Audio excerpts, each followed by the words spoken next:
नमस्कार, मी रेश्माज रेसिपीमध्ये आपलं खूप खूप खूप स्वागत। तर तुम्ही बघताय आता हे आहे साऊथ इंडियन स्पेशल सांबर। तर आता हे सांबर आपण इडलीसोबत किंवा भातासोबत सुद्धा खाऊ शकतो। तर हे जे सांबर आहे तर आपण सांबर मसाला तयार करून सांबर बनवतोय। तर तुम्ही त्याचं टेक्स्चर बघू शकताय, रंग बघू शकताय।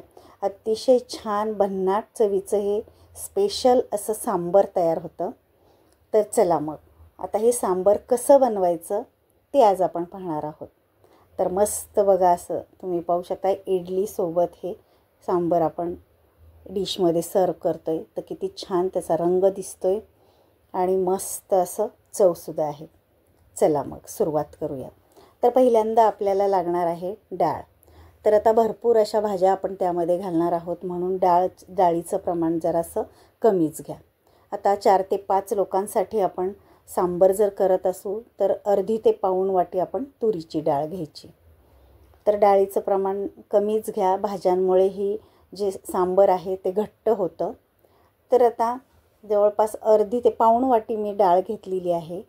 आता 2-3 पाण्याने स्वच्छ धुवून घेतली आणि आता मी डायरेक्टच कुकरच्या डब्यामध्येच ती ठेवलेली आहे। तर भिजेल इतपत पाणी टाकून आपण अर्धा तासासाठी ही डाळ भिजायला ठेवलेली आहे। आता भाज्या आपण काय कापून घ्यायच्यात, तर 1 मोठा टोमॅटो कापलाय, 2 गाजर कापलेली आहेत, 1 वाटी दुधी भोपळा कापलाय, 1 वांगं कापलेलं आहे, 2 शेवग्याच्या शेंगा कापलेल्या आहेत आणि 1 मध्यम आकाराचा कांदा उभा कापून घेतलाय। तर आता साऊथ इंडियन सांबरमध्ये आपण ते जे वापरतात तर छोटे छोटे कांदे असतात। तर छोटे कांदे नसल्यामुळे मी 1 मध्यम आकाराचा कांदा कापलेला आहे। आता या भाज्या सर्व आपण त्यामध्ये टाकायच्याच, पण अजूनही तुम्ही त्यामध्ये लाल भोपळासुद्धा ॲड करू शकता। आता डाळ बघा अर्धा तास झालेली आहे, भिजत घातली होती आपण। त्यामध्ये अजून थोडंसं मी पाणी घालते, म्हणजे डाळ शिजण्या इतपत थोडंसं पाणी घालायचं। आता त्यात ह्या सगळ्या भाज्या आपण त्यामध्ये टाकायच्यात। आपल्याला आता कुकरला हे शिजवून घ्यायच्या। तर एक एक करून आपण भाज्या टाकूयात। तर पहिल्यांदा कांदा, टोमॅटो, दुधी भोपळा, नंतर टाकणार आहोत आपण गाजर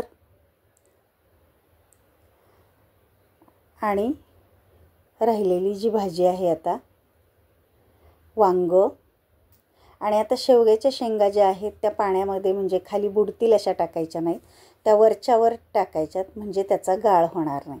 अगदी वाफेवर शिजतील अशा वरच ठेवायच्यात। आणि आता हा डबा आपल्याला कुकरला लावून त्या 3 ते 4 शिट्ट्या करून घ्यायच्या। तर तुमच्या कुकरला तुरीची डाळ किती शिट्ट्यांवर शिजत असेल तेवढ्या शिट्ट्या तुम्ही कुकरला करून घ्या। तर आता बघा कुकर लावलेला आहे एका साईडला आपण। तर आता ही जी डाळ आणि भाज्या शिजतात तोपर्यंत आपण सांबर मसाला करून घेऊयात। तर आता एका गॅसवरती मी छोटी कढई तापायला ठेवली, 1 ते 1.5 चमचा मी तेल टाकलेलं आहे। आता त्यामध्ये 1 चमचा मोहरी, अर्धा चमचा जिरे, 1 चमचा चणा डाळ, परत 1 चमचा उडीद डाळ, 1 चमचा तांदूळ। आता हे मंद गॅसवरती एखाद्या मिनिटभर आपण परतून घेऊयात। तर हलकंसं परतून झाल्यानंतर त्यामध्ये टाकणार आहोत अगदी थोडंसं आल्याचे छोटे छोटे तुकडे केलेत, नंतर 4 लसणाच्या पाकळ्या, नंतर 4 ते 5 काळी मिरी, 2 चमचे खोबऱ्याचा किस टाकायचा आहे, मेथीदाणे टाकलेत 10 ते 12, नंतर 1 मध्यम आकाराचा तो कांदा आहे तो कापून घेतलेला आहे तो टाकलाय, नंतर 10-12 कढीपत्त्याची पानं, 2 चमचे धने आणि 4 बेडगी मिरची।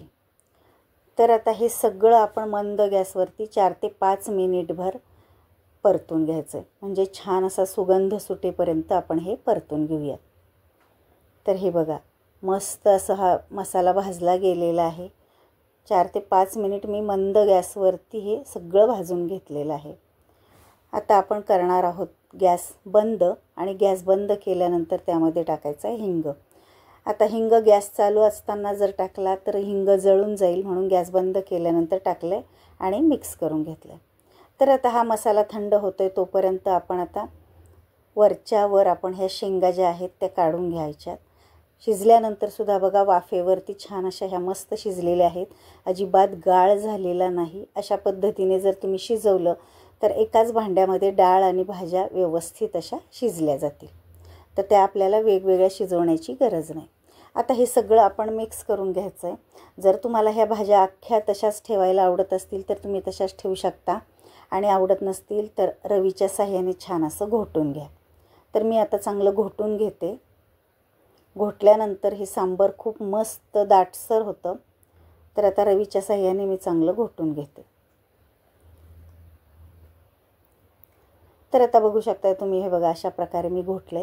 जास्तही अगदी दाटसर घोटायचं नाही, अगदी हलकंसं घोटून घ्यायचं आहे.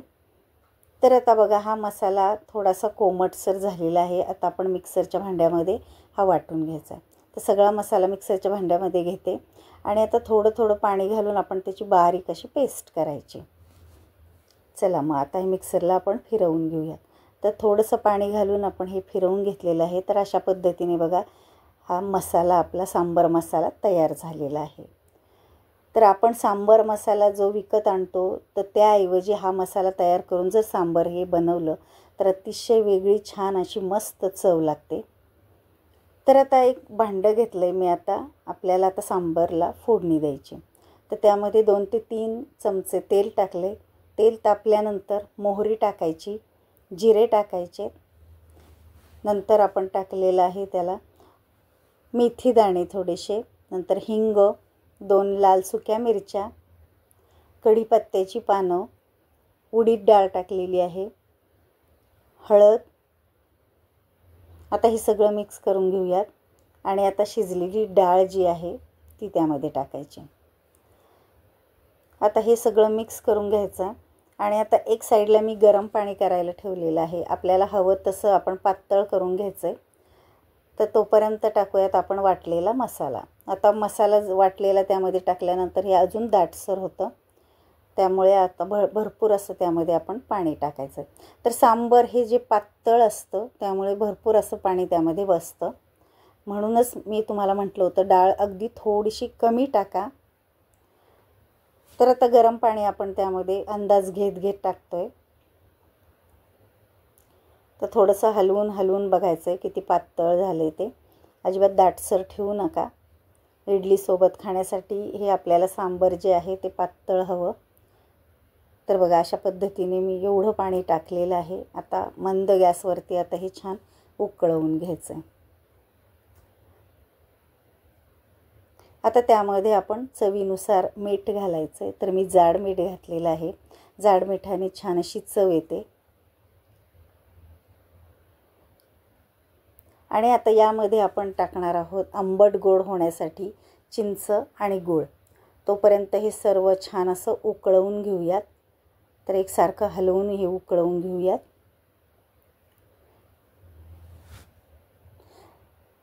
तर आता हे जे सांबर आहे हे कुणाकुणाला तिखट आवडतं, कुणाला आंबट गोड आवडतं. त्यानुसार तुम्ही तिखट आवडत असेल तर काढून ठेवू शकता. आता त्यामध्ये मी शिजलेल्या आपल्या शेवग्याच्या शेंगा ज्या आहेत त्या टाकलेल्या आहेत शेवट अगदी. आणि चिंचेचं जे पाणी आहे ते 2 ते 3 चमचे मी टाकले आणि त्यानुसार बॅलन्स होण्यासाठी गूळ घातलेला आहे, तो पण 2 ते 3 चमचे. तर आता आंबट गोड चव तुम्हाला जशी आवडत असेल त्यानुसार तुम्ही चिंच आणि गूळ टाकू शकता. आता मंद गॅसवरती छान अशी एक उकळी आणायची सांबरला आणि मस्त असं आपलं हे सांबर तयार होणार आहे. तर अशा पद्धतीने जर केलं तर छान चवीचं हे सांबर बनतं. तर रंगसुद्धा बघा त्याचा किती छान आलेला आहे. टेस्टसुद्धा खूप मस्त लागते. एकदा नक्की तुम्ही अशा पद्धतीने ट्राय करून पहा. तर बघा तयार झालेलं आहे आपलं साऊथ इंडियन स्पेशल सांबर. तर इडली मी अगोदर करून ठेवलेली होती. आपण आता एका प्लेटमध्ये सर्व करूया. तर आता त्यावरती टाकूयात आता आपण केलेलं हे सांबर. तर बघा मस्त असं त्याचं टेक्स्चर, रंग आणि चवसुद्धा खूप अशी भन्नाट झालेली आहे. तर तुम्हाला हा व्हिडिओ आवडला असेल तर आपल्या चॅनलला लाईक करा, शेअर करा आणि सबस्क्राईब करा.